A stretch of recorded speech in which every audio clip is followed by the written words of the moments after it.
So, the moment that broke the careful silence inside Kensington Palace had nothing to do with a leaked document or a press confrontation. It came from a woman most of the country barely knows exists, Camilla's daughter, Laura Lopes, who walked directly into the middle of a palace power struggle and did something so openly defiant that William found out about it before the day was over. What she did was not dramatic on its surface, which is exactly why it landed so hard on the man who had spent years building a system specifically designed to prevent it. I'm Harold. I spend my time going through everything that moves around this family. The records, the inquiry documents, the reporting that got buried before anybody finished asking questions. And what you are about to hear is me putting the pieces together the way I read them, not a palace press release. So, let me start with the woman at the center of this. Because if you do not know who Laura Lopes is, that is not an accident. That is a strategy.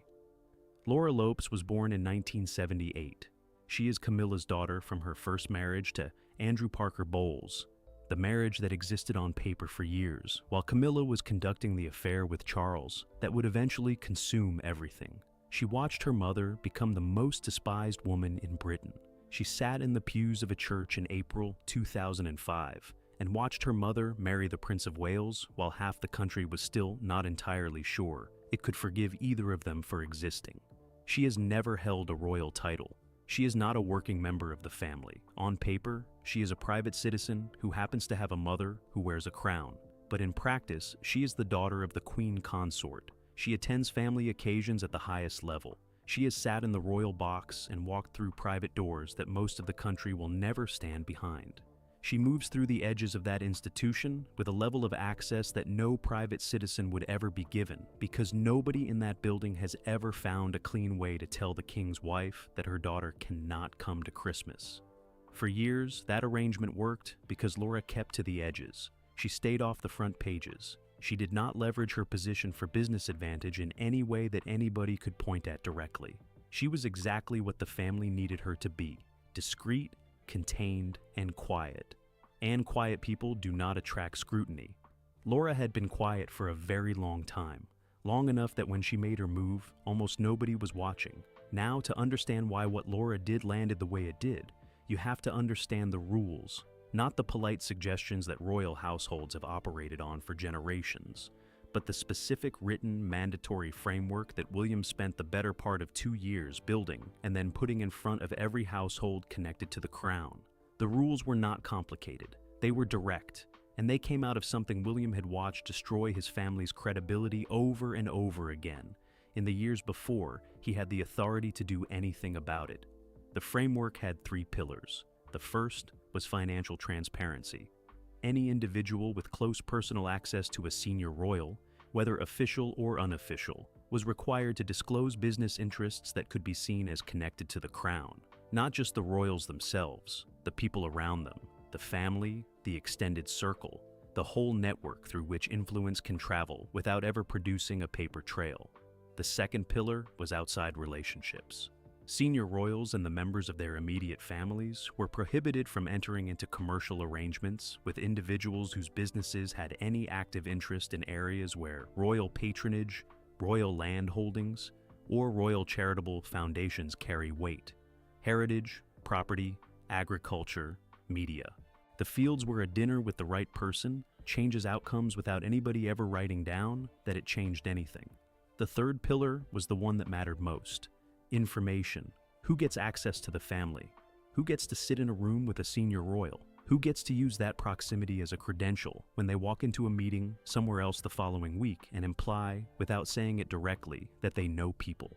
William had watched this exact mechanism operate for decades. He had watched it operate around Prince Andrew in ways that ultimately cost Andrew everything.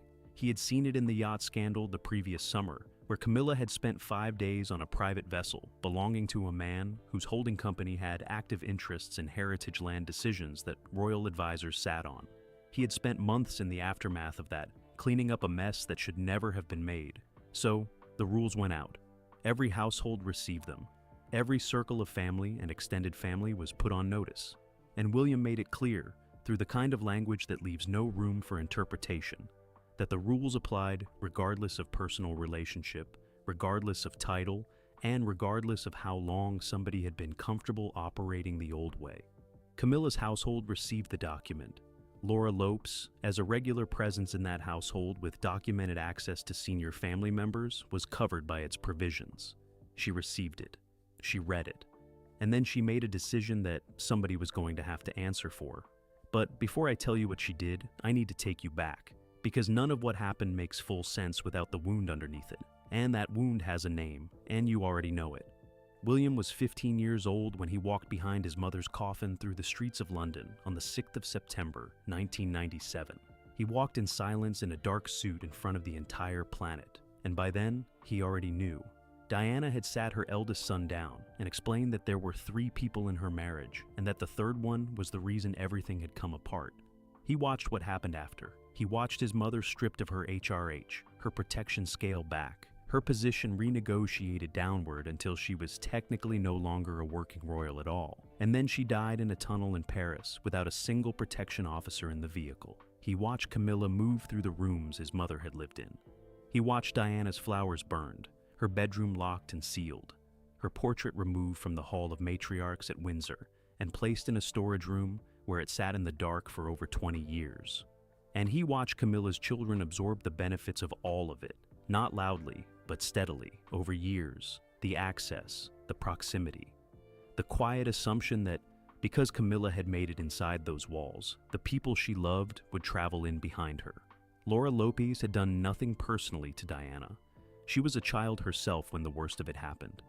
But she is Camilla's daughter, and Camilla's daughter using access that ultimately flows from the position Camilla occupies because of what was done to his mother, carries a weight that has nothing to do with Laura personally, and everything to do with what William has never been able to put down. He has always been more controlled than his brother about how that weight shows. But controlled is not the same thing as forgiven, and patient is not the same thing as over it. When somebody connected to Camilla crossed the lines William had spent years establishing, it was never going to land on him as a simple governance matter. It was going to land on him the way everything connected to that family always does. So, let me tell you what Laura actually did, because the details matter. And the details are the kind that a building full of people trained to read institutional signals would have understood immediately, even if the rest of the country would have looked at it and seen nothing. Laura Lopes had, for several years, run a small and genuinely respected art consultancy alongside her gallery work, placing pieces, advising private collectors, connecting artists with institutions. Nothing about that business touched the crown in any way that anyone had ever needed to worry about. She was good at what she did, and she did it quietly, and for a long time, that was the whole story. Sometime in the months before this became a problem, Laura entered into a formal commercial partnership with a man named Richard Cavendish. Not a title, not a knight. A financier in his mid-50s whose primary business interests run through 3 interlocking companies with active holdings in heritage property development across the south of England. Cavendish is not a name most people know, but inside the specific world of royal-adjacent finance, his name turns up in places that produce a particular kind of discomfort when you line them up. His companies had submitted planning applications on 2 heritage sites in Dorset and Wiltshire in the previous 4 years. Both sites fell within zones where the King's Foundation, the organization Charles spent decades building, and which Camilla carries public association with, had issued statements of interest. One of those applications had been reviewed by an advisory body that included 2 appointees with direct connections to the royal household. Neither application had been approved, but neither had been formally rejected either. They sat in a state of pending consideration, which in planning terms means they were alive, and in royal adjacent terms means the relationship between the person reviewing them and the person seeking their approval remained active. Richard Cavendish had made a charitable donation of £35,000 to a foundation associated with one of Camilla's patronages in the previous 18 months. The donation appeared in the foundation's published accounts. Nobody had flagged it because charitable donations are public, and a single donation to a single foundation is not, in isolation, a story. It is only a story when you put it next to a planning application, a royal connection, and a new business partnership with the Queen Consort's daughter. And that is what William's team did. They put it next to all 3 of those things. And the picture that emerged was not a story about Laura running an art consultancy. It was a story about a man with active business interests in areas where royal influence carries weight, using a commercial relationship with Camilla's daughter as a mechanism to maintain proximity to that influence. And Laura, whether she had worked all of that out or not, had walked straight into it. The partnership had been registered. There was a paper trail, and the paper trail connected Cavendish, through Laura, through Camilla's household, to the exact network that William's rules had been written to protect against. She had received those rules. She had signed nothing to indicate she had read and understood them, which turned out to be its own problem because it meant somebody in Camilla's household had distributed the document without ensuring acknowledgement. But the rules themselves were clear enough that not signing a receipt did not constitute a defense. And everybody who looked at the situation inside Kensington Palace reached the same conclusion within about 24 hours of the paper trail being assembled. Laura Lopez had not made an innocent mistake in an obscure corner of royal protocol. She had entered into a formal commercial arrangement with exactly the type of individual the framework had been written to prevent, in exactly the kind of field the framework had identified as sensitive, at exactly the moment when the whole institution was still raw from Camilla's yacht scandal and the months of painful restructuring that followed it. Now, how William found out is a story in itself. Because he did not find out through official channels. He did not find out because somebody in Camilla's household walked it up the chain the way they should have. He found out the way he found out about the yacht, through someone who had decided that the safer place to stand was on William's side of the line before the consequences arrived. A source with knowledge of both the Cavendish business registration and the connection to Camilla's patronage network passed the relevant documentation to a contact inside Kensington Palace, not to the press, not for money, directly to the office of the Prince of Wales. And that choice, again, tells you something about how the institution has been quietly reorienting itself around William's center of gravity for the past 2 years. The documents landed on a Tuesday morning. By Tuesday afternoon, William's private secretary had assembled the full picture: the company registration, the Cavendish business interests, the planning applications, the donation, the timeline of when Laura would have received the updated framework and what she would have understood it to require. The reaction inside Kensington Palace was described by one source as very still. And if you understand how that building works, very still is considerably more alarming than loud. William does not shout. He does not leak his anger to journalists. He does not grant interviews to explain his position. What he does is go quiet in a way that everyone around him has learned to read correctly. He sat with the folder for a long time. Then he asked one question. He asked whether Camilla's household had been made aware of the partnership before the registration was formalized. The answer came back that there was no record of any internal disclosure, which meant one of two things. Either Laura had entered the arrangement without telling her mother's office, or she had told them, and nobody had passed it upward. And in William's framework, both of those outcomes represented the same failure. A gap in the system through which exactly the kind of problem he had spent 2 years trying to eliminate had walked straight through. He gave his team 48 hours to verify every element of the paper trail independently. They came back with confirmation on every point. At that moment, this stopped being a question William was going to handle through intermediaries. The meeting happened on a Thursday, and the way it was constructed told you everything about where power sits in that building now. It was held at Kensington Palace, not Buckingham Palace, not on neutral ground. At William's residence, which meant that every person who walked into that room was walking into his house and sitting at his table and operating inside the weight of that fact before anyone opened their mouth. 3 people attended from the senior household side: William's private secretary, his communications secretary, and a senior official from the king's household who had been told to attend, not asked, and who understood the difference between those 2 words in that context. The folder sat on the table. William did not walk anyone through it. He left it there, closed, and let it sit. And then he said that he needed to understand how a commercial arrangement of this kind had been entered into by a member of the extended family without a single person in any household connected to the crown, raising a flag before it was registered. Nobody in the room had a clean answer. The senior official from the king's household had been aware that Laura ran a consultancy. He had not been aware of the Cavendish partnership. He had not been aware of the planning applications. He was not able to say clearly whether Camilla's office had been informed because Camilla's office had not produced any documentation of an internal discussion. William asked two more questions. He asked whether the charitable donation from Cavendish to Camilla's patronage foundation had been reviewed against the hospitality and gifts guidelines. It had not.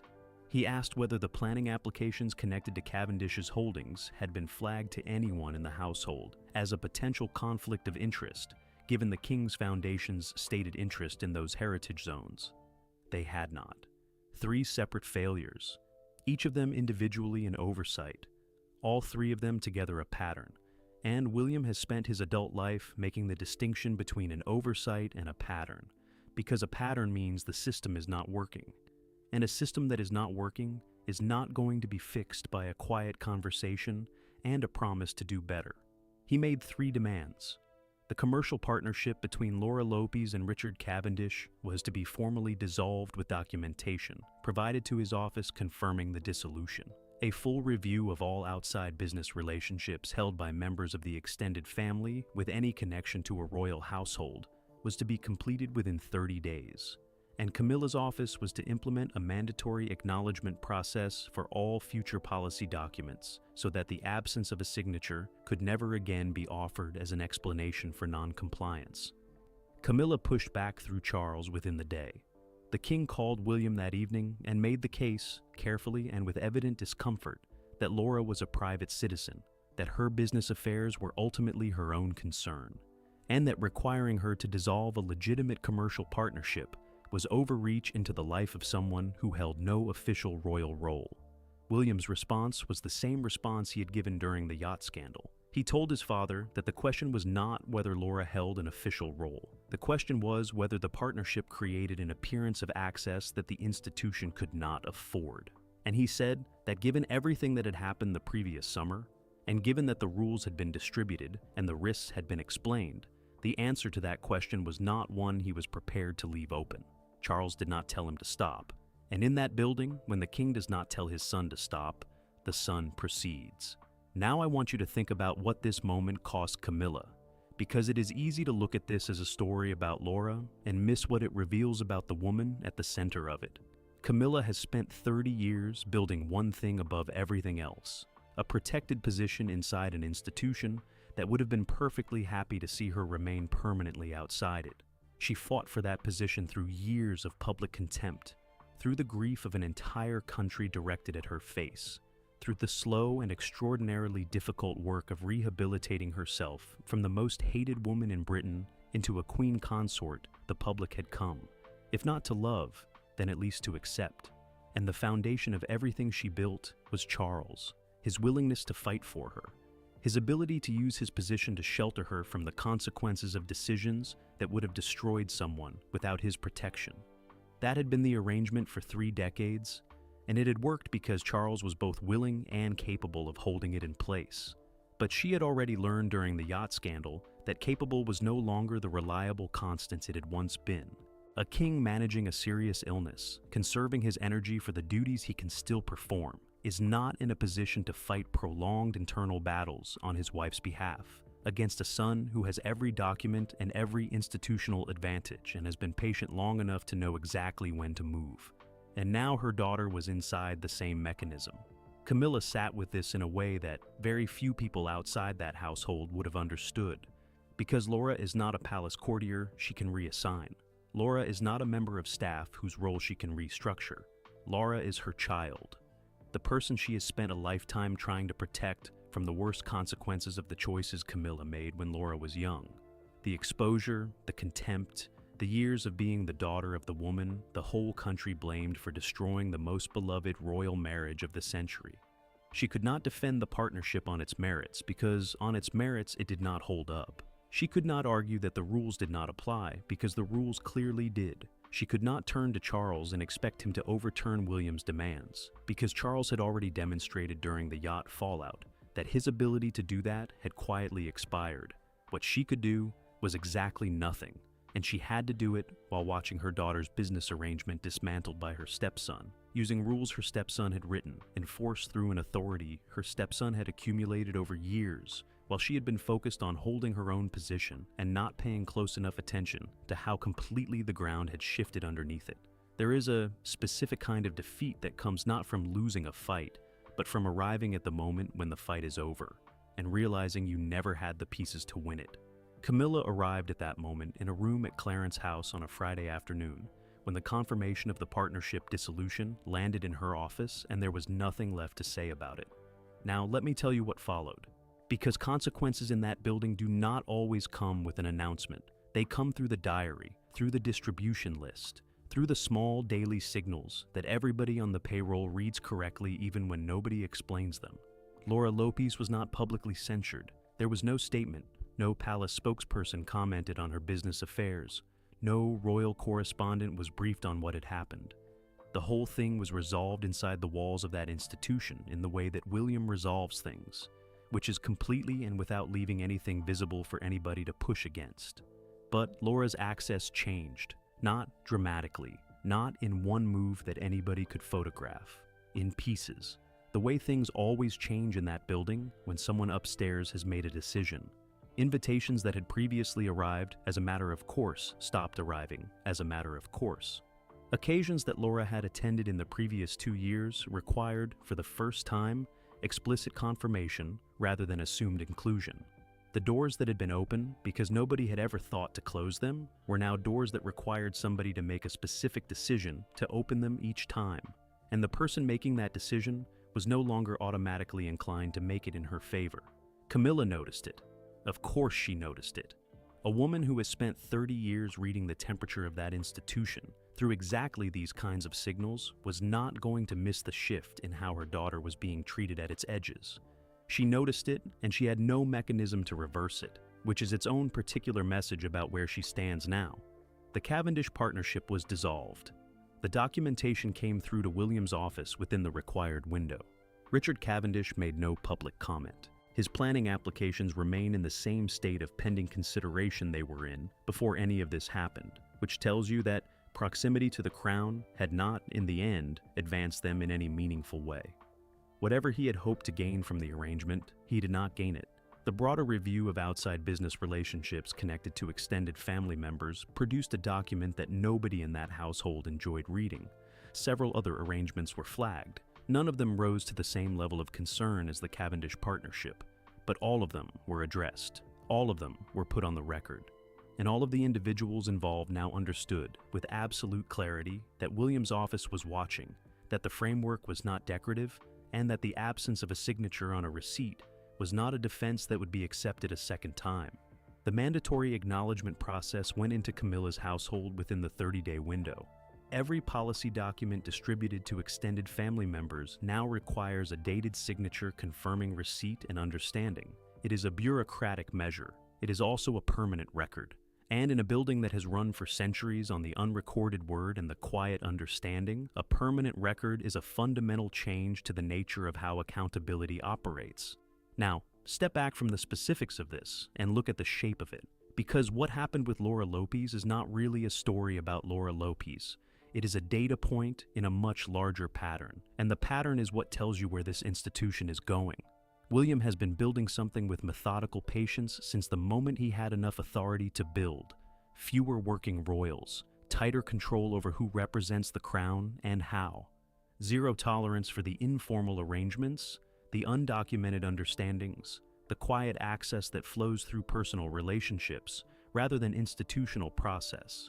He proved the approach on the Duchy of Cornwall, which he took over in September 2022 and restructured from the foundations up. He proved it on the Royal Foundation. He proved it during the yacht scandal, and he proved it again here. Every one of these moves follows the same logic. You find the gap in the system. You document it completely. You close it using the institution's own rules so that nobody can argue it was done out of personal feeling. And you make sure that what comes out the other side is smaller, cleaner, and harder to compromise than what went in. The monarchy William is building has a specific shape. A small group of working royals at its center, William and Catherine, their children as they grow into the roles, Charles for as long as he is able, Anne, whose position and record earn her a permanent place in any version of this institution that takes its own history seriously. That is essentially the working group. And around it, a set of rules that apply to everyone in the extended circle regardless of title, regardless of personal relationship, and regardless of how long they have been accustomed to operating without them. Laura Lopez does not fit inside that working group. She never did. She was always going to be on the outside of it, tolerated at its edges because of who her mother is, given a level of access that no genuinely private citizen would receive, and expected to be discreet enough that the access never became a problem. That had been the implicit arrangement, and when the implicit arrangement failed, William replaced it with an explicit one, with rules, with documentation, with consequences. Catherine's role in all of this is worth holding in your mind, because while the Laura situation was being resolved, Catherine's office was quietly absorbing more of the institutional weight that used to be distributed across a wider group. Patronages, charitable initiatives, strategic engagements that carry real influence over the direction of the foundations that Diana built, and that now bear Catherine's name as much as anyone's. She is not a supporting spouse in William's operation. She is a co-architect of it, and she understands, better than almost anyone in that building, what it costs to build something worth protecting, and what happens when the people around you treat the rules as optional. She said nothing publicly about Laura. She never does about these things. But the expansion of her office's responsibilities in the weeks following the dissolution of the Cavendish partnership was not a coincidence. It was the institution demonstrating, through its diary rather than its press releases, where it had decided the center of gravity belonged. And now, let me put the last piece in. Because every story in that family eventually arrives at the same place if you follow it far enough. William was 15 years old when he walked behind his mother's coffin. He has spent the 30 years since then learning one lesson over and over in different rooms and in different languages. The lesson is that institutions do not protect people. People protect people. And the only way to make an institution behave as though it protects people is to build the rules so carefully and enforce them so consistently that the institution has no remaining mechanism for choosing to look the other way. Diana was failed by an institution that chose to look the other way. Her portrait was locked in a storage room because the institution chose to look the other way. Camilla spent 5 days on a yacht belonging to a man with active interests in heritage land decisions because the institution chose to look the other way. And Laura Lopez entered a commercial partnership with Richard Cavendish because she had spent her whole life in proximity to an institution that had always, in the end, looked the other way when it came to the people Camilla cared about. William chose not to look the other way. That is the whole story, not the partnership, not the planning applications, not the charitable donation. A man who decided at 15 that he was going to spend his life building something that could not be bent by personal loyalty, by proximity to power, or by the quiet assumption that some people are simply above the system, regardless of whose daughter they are. Laura Lopez went back to her gallery. Her name disappeared from the conversation within weeks because there was nothing left to say about it that the institution was going to allow to be said. Cavendish's planning applications sit where they sat before.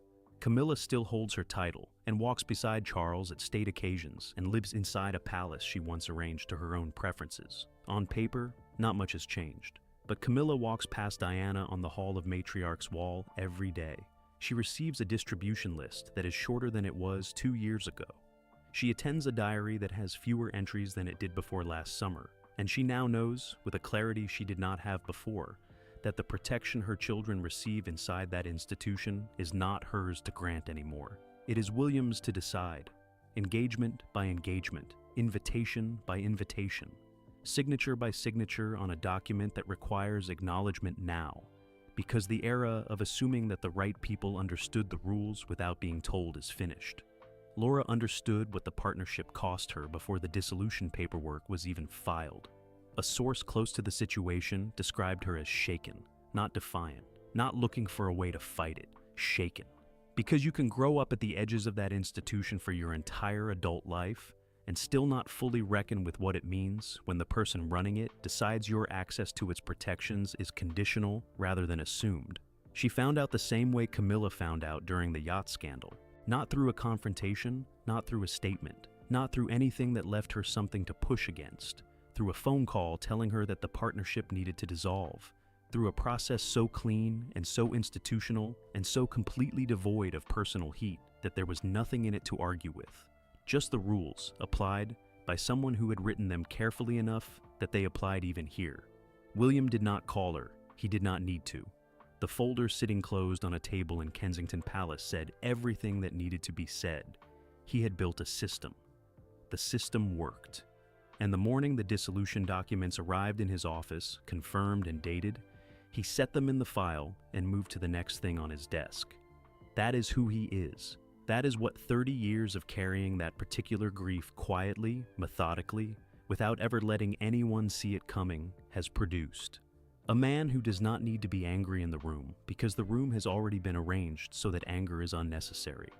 The work was done before the meeting. The outcome was decided before the phone call. And the lesson, if Camilla's family had not already learned it from everything that came before this, is that the distance between being tolerated inside this institution and being protected by it is a distance that only one person in that building gets to measure now.